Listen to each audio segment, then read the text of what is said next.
এই জাহান্নামটা ঘোরার মতো দৌড় থাকবে।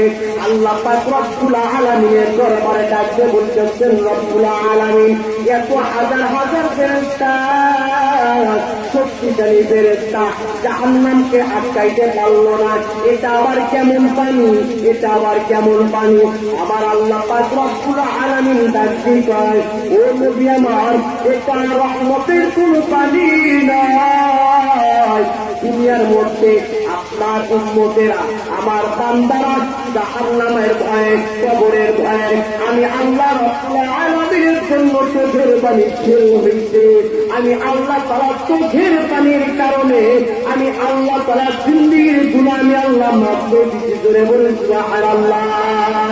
আল্লাহ পাক রব্বুল আলামিন বান্দাদেরকে যখন জান্নাতের মধ্যে দান করিয়ে দেবেন, আল্লাহ তাআলা বান্দাদের ডাকতে বলবে, বান্দারা, এ বান্দারা বল, জান্নাতের মধ্যে চলিয়ে গেছে তৌফিক করিয়া বল। বান্দারা ডাকতে বলতেছেন, রব্বুল আলামিন দুনিয়ার মধ্যে তোমার ইবাদত করলাম, নামাজ করলাম, তোমাকে দেখতে পাই না। মানুষদেরকে এত সুন্দর বানায় দুনিয়ার মধ্যে পাঠাইতো। লাকদ খালাকনাল ইনসানা ফি আহসানি তাকওয়িম। আল্লাহ পাক রব্বুল আলামিন বলেন, আমি মানুষদেরকে সুন্দর বানাইয়া দুনিয়ার মধ্যে পাঠাইছি। ধরে বলে সুবহানাল্লাহ।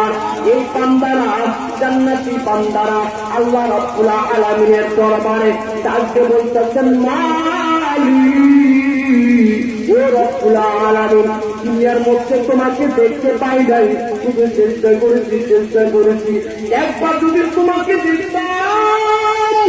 তুমি আল্লাহ রব্বুল আলামিন কত সুন্দর।